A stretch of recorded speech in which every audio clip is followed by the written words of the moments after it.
When the dogs come back to me for advanced training, their puppy raisers have taught them a tremendous amount, and they've shown those puppies the world. They've taken them to beauty parlors and barbershops, to restaurants, so the dogs are comfortable in any environment we might ask them to work. My job then is to teach them the advanced skills, to teach them how to open doors or get the telephone, how to pick up anything that somebody might drop. And we teach them the same way that the marine trainers might teach Shamu to jump 30 feet out of the water. The dogs have a blast and they love the learning. But the purpose, of course, is not entertainment.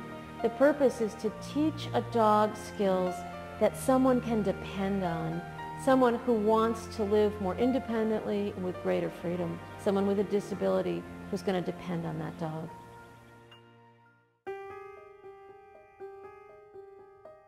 Three years ago, 2003, December, and we are coming back after having a wonderful day and back to the hotel, and suddenly a car came and hit on my side because I was a passenger and she was the driver.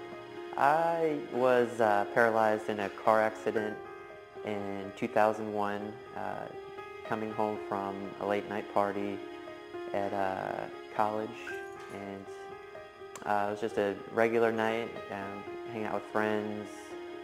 Unlike the typical service dog client, I don't have a spinal cord injury. I have cerebral palsy, so when I was younger, I could walk a little bit, and I have full sensation in my legs. And on my side of the car, and the car went down the hill about 1,000 feet away from the street and stopped against a tree. The only thing I remember is having the airbag on my face, and then I don't remember anything else.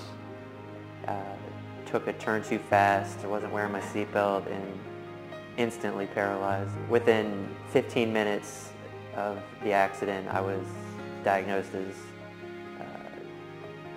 T10 paraplegic, and that I would never walk again. But I don't walk regularly, and I use a power chair probably 99% of the time. So I grew up with cerebral palsy and working with it and around it.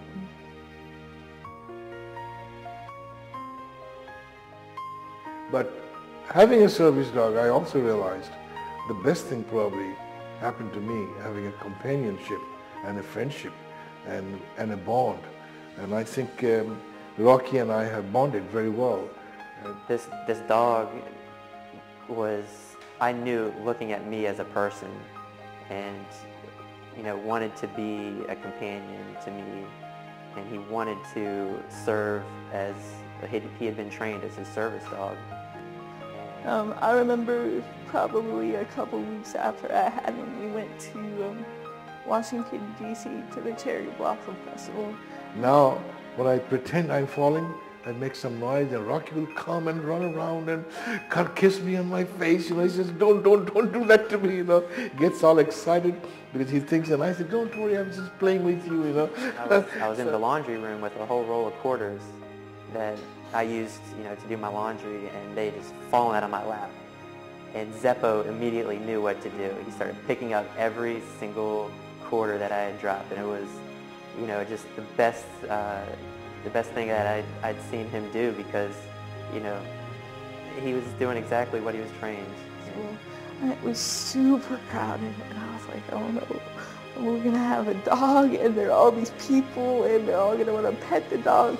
But the crowds just parted like the Red Sea, and I was like, if I'd known this, I would have gotten a service dog when I was 8. I didn't have, there was no more standing behind the crowd and waiting for people to realize you were there, and waiting for them to move and saying excuse me until you couldn't talk anymore. The crowds just parted, and we made our way over the bridge, and he walked backwards over the whole entire bridge, and it was probably one of the easiest experiences I've ever had negotiating a crowd that huge. I know it's really hard for our puppy raisers to give up this dog that they have loved and nurtured and trained. It's also really hard for me to give them up, because I too love them and love the process of training, love living with them. But when you see the dog going to their new owner, and you see that same love reflected in their eyes and in the eyes of the dog, and you see this beautiful partnership, it's why we do the work we do. It's what makes it worthwhile. And you know that that love is also going to help someone to live more independently and more fully. It's a gift that's incomparable and like no other. And it's why I keep doing the work, and why I hope that as we grow this organization, there will be more and more people who want to be part of what we do.